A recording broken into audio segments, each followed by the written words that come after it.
त्रिकोणमिति सीखना समझना बहुत ज्यादा जरूरत है।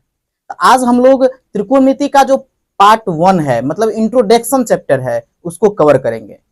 अगर आपको त्रिकोणमिति में कुछ नहीं पता है, आप त्रिकोणमिति का एबीसीडी भी नहीं जानते हैं, तो इस वीडियो को आप शुरू से लेकर अंत तक देखिए, और जितना इसका सीरीज आएगा उसको देखिए, तो 100% ये मेरी गारंटी है जो आपको त्रिकोणमिति में एक भी क्वेश्चन कम नहीं होने वाले हैं, एक भी मार्क कम नहीं होने वाले, एक भी क्वेश्चन आपसे छूटने वाला नहीं है।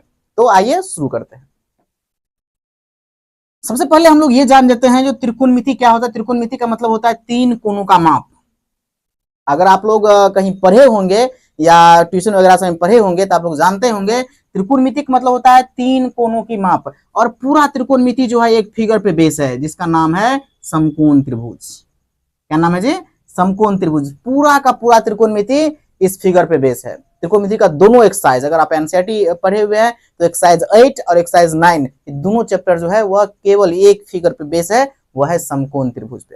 तो सबसे पहले हम लोग ये जान लेते हैं जो समकोण त्रिभुज में क्या क्या होते हैं। अगर आप जानते हैं तो रिवीजन हो जाएगा। समकोण त्रिभुज जो होता है, ये जो मेरा है ये 90 डिग्री का होता है। क्या होता है? 90 डिग्री का होता है। इसे हम लोग कर्ण कहते हैं, जिसे हाइपोटेनियस कहा जाता है। इसे आधार कहते हैं, जिसे बेस कहा जाता है। और इसे लंब कहते हैं, जिसे परपेंडिकुलर कहा जाता है। इसे H द्वारा रिप्रेजेंट करेंगे, इसको B से रिप्रेजेंट करेंगे और इसको P से रिप्रेजेंट करेंगे। समझ गए? अब आइए त्रिकोणमिति में। त्रिकोणमिति जैसे हम लोग जानते हैं जो त्रिकोणमिति के 6 निष्पत्तियां होती है। मतलब अगर हम देखें तो कहा जाता है जो 6 अनुपात होता है। कौन कौन होता है? तो पहले होता है sine theta, sine theta, cos theta और टेन थीटा। अब यहां देखिए हम लोग ये बस लोग जानते हैं जो साइन थीटा का उल्टा होता है कॉसेक थीटा। कहने का तात्पर्य है, अगर हम इसको ऐसे देखा जाए, कॉसेक थीटा त्रिकोणमिति के फॉर्मूला के अनुसार, त्रिकोणमिति का जो आइडेंटिटीज है उसके अनुसार क्या होता है, जो हम साइन को कॉसेक और कॉसेक को साइन ऐसे नहीं लिख सकते हैं। हम लोग बहुत सारा जगह ऐसा बच्चा जान लेता है जो ये दोनों एक ही है, नहीं, उल्टा है। आप इसके विपरीत आप मान सकते हैं, रेसिप्रोकल मान सकते हैं इसको। तो कॉसेक, कॉस का क्या होता है? Sec theta. टेन का क्या होता है? Cot theta. कहने का मतलब ये है जो अगर हम देखें तो त्रिकोणमिति का 6 अनुपात होते हैं। कौन कौन? साइन जिसका उल्टा होता है कॉसेक, कॉस जिसका उल्टा है सेक, टेन जिसका उल्टा होता है कॉट, या फिर कॉसेक का उल्टा साइन, सेक का उल्टा कॉस, कॉट का उल्टा टेन। इस तरह से हम इसको लिख सकते हैं। बाद में हम लोग पढ़ेंगे इसका यूजेज क्या होता है। अगर आप त्रिकोणमिति अभी तक नहीं पढ़े हुए हैं, एक भी बार आप त्रिकोणमिति नहीं पढ़े हैं, तो इस वीडियो को शांति से देखिए और इसको समझते जाइए। अब इस सब का जो काम है, क्या काम होता है और इस सब का यूज जो है वो समकोण त्रिभुज में कैसे किया जाता है, इसको पहले समझ लेते हैं। देखिए साइन थीटा का जो फॉर्मूला होता है वो होता है लंब बटे कर्ण। अब यहां इसका उपयोग होगा साइन और कौशिक का। वहीं कौशिक का फॉर्मूला क्या हो जाएगा? साइन का है लंब बटे कर्ण, तो इसका हो जाएगा कर्ण बटे लंब। क्या हो जाएगा? कर्ण बटे लंब, डायरेक्ट उल्टा, कर्ण बटे लंब। समझ गए? इसके बाद हम देखते हैं Kaushik, cos theta. Cos theta क्या होता है? आधार बटे कर्ण, आधार बटे कर्ण। तो ऑलरेडी है जो सेक थीटा हो जाएगा, कितना हो जाएगा? सेक थीटा,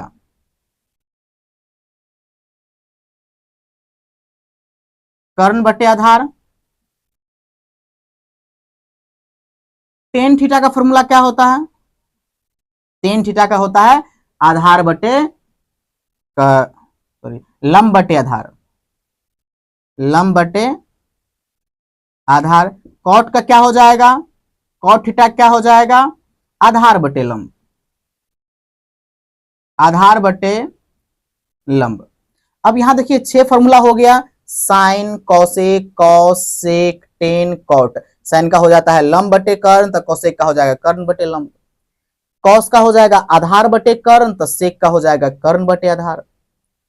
टेन का हो जाएगा लंब बटे आधार, तो कॉट का हो जाएगा आधार बटे लंब। अगर आप त्रिकोणमिति क्लास 10th के लिए पढ़ रहे हैं तो एक चीज याद रखिए, मिनिमम मैक्सिमम क्वेश्चन में जो किसी दो का वैल्यू दिया रहेगा तो तीसरा का हमको निकालना है। चाहे आपको लंब कर्ण दिया रहे, कर्ण आधार दिया रहे, दो वैल्यू, मैक्सिमम 2 वैल्यू दिया रहे, बात समझे ना।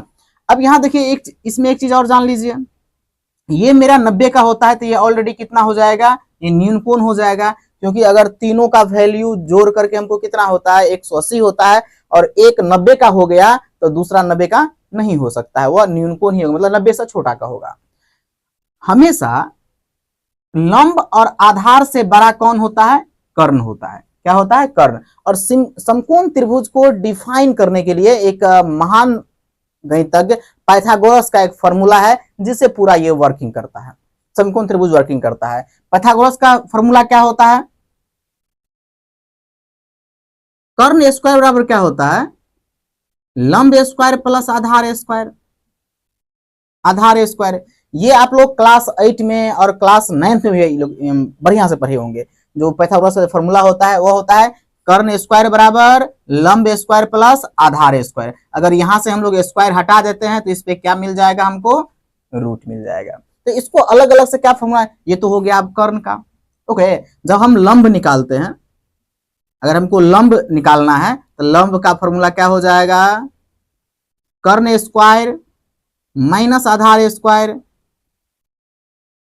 अगर हमको आधार निकालना है, आधार निकालना है तो क्या हो जाएगा, कर्ण स्क्वायर माइनस लंब स्क्वायर।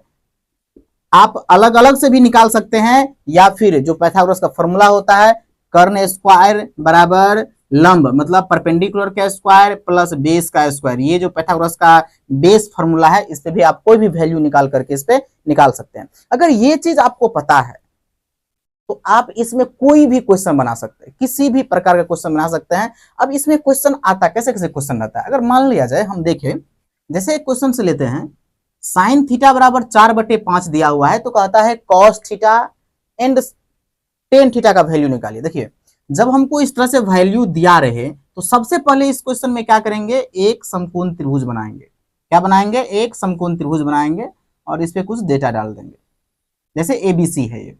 अब यहां देखिए साइन थीटा बराबर अगर 4/5 दिया है, इसका साइन थीटा का फॉर्मूला क्या होता है, साइन थीटा बराबर होता है लंब मतलब परपेंडिकुलर बटे कर्ण हाइपोटेन्यूस होता है। तो इसका मतलब ये है जो P कितना हुआ 4, H कितना हुआ 5, तो ये हो जाएगा 4, ये हो जाएगा 5। मेरे पास क्या नहीं है, इसमें हम ये देखेंगे जो मेरे पास क्या नहीं दिया है, तो BC नहीं दिया हुआ है, मतलब आधार नहीं दिया हुआ है, तो उसका फॉर्मूला लगाएंगे। आधार मतलब बेस, बेस बराबर क्या होता है, अभी बोले हाइपोटेनियस स्क्वायर का माइनस परपेंडिकुलर का स्क्वायर। हाइपोटेनियस कितना है प्यारे बच्चों 5, इसका स्क्वायर माइनस 4 का स्क्वायर, ये कितना हो जाएगा 25 माइनस 16, इसको घटाएंगे तो कितना हो जाएगा 9, 9 का वर्गमूल कितना 3, तो ये मेरा कितना आ गया 3। और एक चीज अब याद रखिए, अगर समकोण त्रिभुज के तीनों भुजा पता है तो त्रिकोणमिति के कोई भी अनुपात कुछ भी हो उसका वैल्यू बहुत एकदम चुटकियों में निकाला जा सकता है। बस तो सबसे पहले हम लोग को क्या ध्यान रखना है, जो भाई अगर हमको वैल्यू दिया हुआ है कोई दो तो इसमें से तीसरा का वैल्यू निकालेंगे, और फॉर्मूला तीनों समझा चुके हैं, लिख चुके हैं। अब हमको निकालना है क्या चीज, कॉस थीटा। कॉस थीटा का फॉर्मूला क्या होता है, बेस बटे हाइपोटेनियस मतलब आधार बटे कर्ण। तो बेस बटे क्या होता है, बेस बटे हाइपोटेनियस आधार बटे कर्ण होता है, तो 3 बटे कितना हो गया 5 हो गया, ये इसका आंसर हो गया। अगर हम 10 निकाले, टेन थीटा बराबर कितना हो जाता है, इसका फॉर्मूला होता है परपेंडिकुलर बटे बेस मतलब 4/3, 4/3। इस तरह के कोई भी क्वेश्चन हो, इस तरह का कोई भी क्वेश्चन हो जिसमें थीटा लगा रहे, तब उसका हम वैल्यू बहुत आसानी से निकाल सकते हैं। कुछ ऐसे क्वेश्चन होते हैं जिसमें जैसे कि कहीं देखे होंगे, जैसे एक एग्जांपल लेते हैं, tan a बराबर 1 दिया है, तो cos a, cosec a और sin a का वैल्यू निकालना है। तो वैल्यू किसी का भी दिया हो उससे मतलब नहीं है, सबसे पहले क्या करेंगे, एक समकोण त्रिभुज लेंगे। अब यहाँ एक चीज ध्यान रखना है, ये मेरा 90 डिग्री का है। देखिए tan a, अगर यहाँ जो भी चीज रहे, A रहे, B रहे, C रहे, तो इसमें क्या होता है, कुछ चेंजेज होता है, क्योंकि जब आप क्वेश्चन को बनाइएगा तो यहाँ ध्यान रखिएगा, जब हमको कभी कभी क्या होता है, जो अगर हम यहाँ A लेते हैं तो इसके सामने वाला क्या होगा, इसके सामने वाला क्या होगा, परपेंडिकुलर। इसके सामने वाला क्या होगा? परपेंडिकुलर। अगर यहाँ दे देते हैं इसका बी, क्योंकि जब ये क्वेश्चन को बनाएंगे तब इसको पता चल जाएगा। इसको आप बी रख लीजिए, इसको आप सी रख लीजिए, क्योंकि 90 डिग्री के जो सामने वाला होता है वो पाइथागोरस प्रमेय में आप पढ़े होंगे, जो 90 डिग्री के जो सामने वाला साइड होता है वो ऑलवेज हाइपोटेनियस होता है, और हाइपोटेनियस कभी नहीं बदलता है, हाइपोटेनियस कभी नहीं बदलता है। ये क्वेश्चन के सिचुएशन के अनुसार ये कभी लंब हो जाता है तो कभी आधार हो जाता है। इसको भी कभी आधार कहा जा सकता है और इसको भी लंब कहा जा सकता है। ये बदलता कब है इस क्वेश्चन में समझ जाइएगा। देखिए अब यहाँ ए लिए हैं तो यहाँ ए ले लेना है, तो इससे होगा क्या चीज, थोड़ा बनाने में सहायता हो जाएगा, इजी हो जाएगा।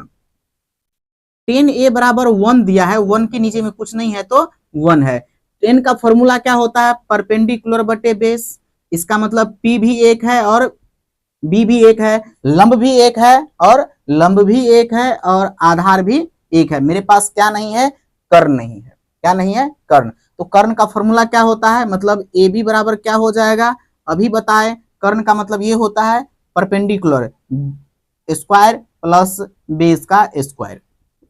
अब यहाँ देखिए 1 स्क्वायर प्लस 1 स्क्वायर कितना हो गया? 1 प्लस 1 मतलब √2। ये कितना हो गया? √2 हो गया। अब सबसे पहले हमको कहता है जो cos b निकालिए, cos b। ये मेरे बच्चों ये समझने वाला चीज है। अब यहाँ देखिए हमको वैल्यू जो दिया गया है वो 10a का दिया है, निकालना हमको cos b है। वैसे cos का फॉर्मूला क्या होता है? अगर हम cos थीटा में रहे तो इसका फॉर्मूला होता है बेस बटे हाइपोटेनियस, मतलब आधार बटे कर्ण। लेकिन यहाँ देखिए अगर b से b यहाँ लिखा हुआ है तो b के जो सामने वाला साइड है तो वह अभी के समय में केवल ये क्या बन जाएगा? परपेंडिकुलर बन जाएगा। यहां से अगर हम ले रहे हैं तो इसके सामने वाला परपेंडिकुलर, और जब ये परपेंडिकुलर बन जाएगा तो ये क्या बन जाएगा? आधार। ये कभी भी नहीं बदलेगा, ये कभी भी हाइपोटेनियस, कभी भी कर्ण कभी भी नहीं बदलता है। तो यहाँ आप ध्यान रखिए, जब हम इससे ले रहे हैं तो ये मेरा क्या हो जाएगा? परपेंडिकुलर। तो बेस ये हो जाएगा। तो फॉर्मूला क्या होता है? बेस बटे हाइपोटेनियस, मतलब आधार बटे कर्ण। तो यहाँ 1 बटे कितना हो जाएगा? √2। ये जो एक है ये वाला एक नहीं है, ये वाला एक है। ओके, आते हैं अब कोसेक ए, COSEC, कोसेक ए। अब यहाँ देखिए कोसेक ए लिया है तो यहां से लिया है तो इसके सामने वाला क्या होगा? परपेंडिकुलर होगा, मतलब लंब होगा। तो ये लंब है, ये आधार है, ये कर्ण है। जब इसके सामने से लिया जाएगा तो ये लंब हो जाएगा, तो ये आधार हो जाएगा, कर्ण जैसा कि तैसे रह जाएगा। तो कोसेक का फॉर्मूला क्या होता है? साइन का होता है लंब बटे कर्ण। तो कोसेक का हो जाएगा कर्ण बटे लंब, मतलब √2 बटे 1, नीचा में 1 है तो √2 ही बचेगा। यहाँ देखिए साइन ए, साइन ए, साइन ए से लिया जा रहा है, मतलब क्या? 1 बटे √2, लंब बटे कर्ण कितना हो जाएगा? 1 बटे √2। इस तरह से त्रिकोणमिति के जो इजी क्वेश्चन सब है, और आप 8.1 को रिवीजन करिएगा, बनाइएगा इस थ्योरम पे, इस थ्योरी पे, तो 100% क्वेश्चन बन जाएगा। और त्रिकोणमिति में क्या दिक्कत है और क्लास 10th के मैथ में आपको क्या चाहिए, कौन सा चैप्टर का थ्योरी चाहिए, वो कमेंट बॉक्स में कीजिए। यहाँ तक वीडियो देखने के लिए आपका बहुत बहुत धन्यवाद।